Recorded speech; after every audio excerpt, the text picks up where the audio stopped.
As the fighting rages on, what is the human cost of the Israel-Hamas war? If so many lives devastated on both sides of the Gaza border, in the Gaza Strip, about 2 million people displaced await critical supplies of food, water and medicines. They are searching for their loved ones amid the non-stop airstrikes.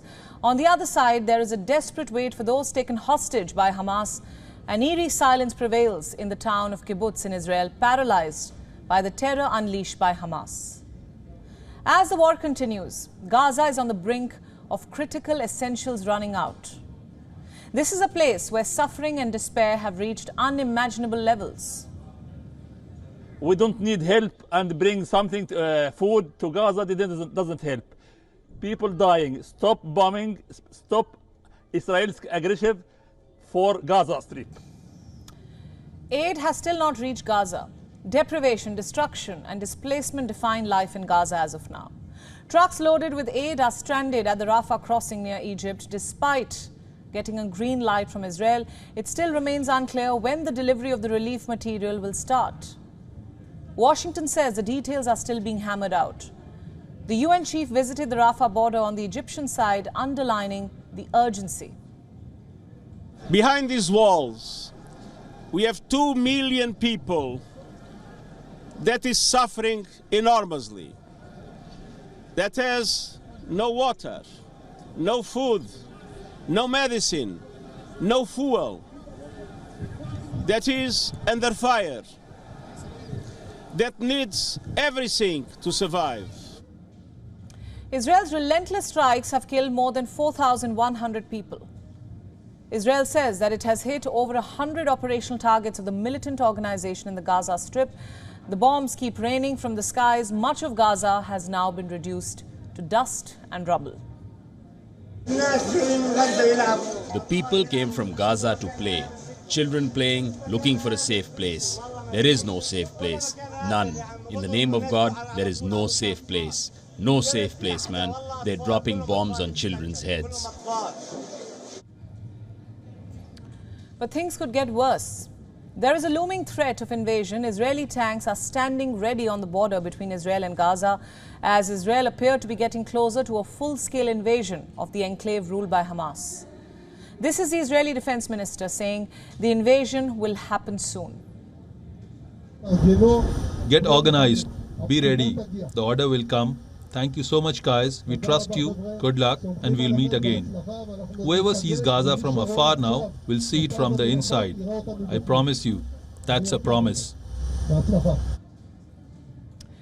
And then there is Israel's Prime Minister, Benjamin Netanyahu, who is pledging to emerge victorious after the war. We are going to win with all our might. Are you ready? The entire state of Israel stands behind you, and we will give the hard blow to our enemies so that we achieve victory. For victory, are you ready? Yes, until victory. To escape the Israeli bombings, people are taking refuge inside mosques, churches and hospitals. But Israel says that Hamas is using them to launch rocket attacks.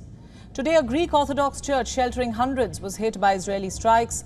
All that is left is piles of debris and rubble. Israel says the church was damaged in a strike on a militant command center. They came here to escape the airstrikes and the destruction. They thought they were safe here. The destruction followed them. There's no denying it, the situation is critical, with Palestinians rescuing their children trapped beneath the rubble. This is after an Israeli strike hit a house in Jabalia refugee camp. There's commotion and chaos. Some children patiently wait while others are crying. Death is all that one can smell in the air. Mourners held mass funerals for their loved ones on Friday after overnight Israeli shelling on Khan Yunis in southern Gaza.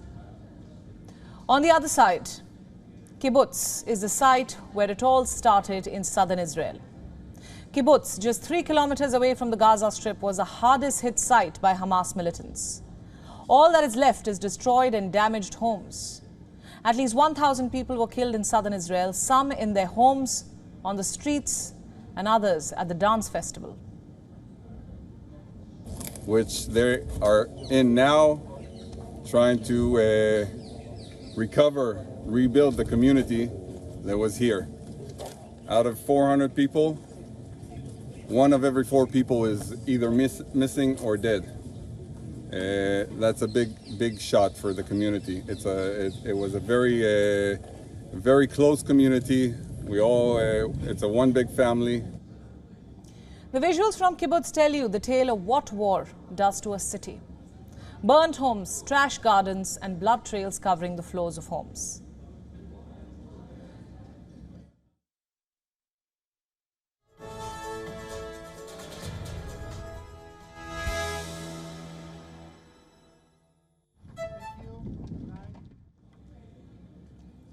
The Israeli military says that most of the 200 or so people taken hostage by Hamas to the Gaza Strip are still alive. These hostages have become the proverbial pawns in the war. The horrendous violence that has engulfed Gaza and Israel has already created an unprecedented humanitarian crisis. Israel vows to completely destroy Hamas. Families of hostages are pleading for their release as the war rages on. On both sides, there is no end to suffering of civilians.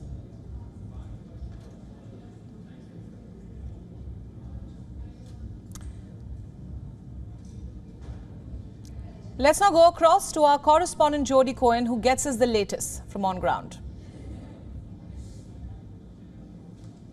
The mood on the ground in Israel is serious. This Shabbat's the day of rest. Many families across the country are likely to light an extra Sabbath candle and perhaps put an empty seat at their Sabbath table to remember the between 200 and 250 hostages being held in Gaza by Hamas and Islamic Jihad.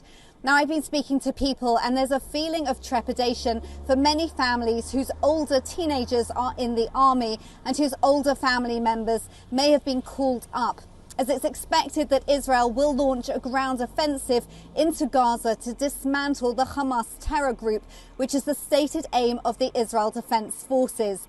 There's also an unsettled feeling among many, with an estimated over 300,000 people having been displaced from their homes on the northern and southern borders and moved to central Israel, where they're being housed in hotels and even strangers' homes.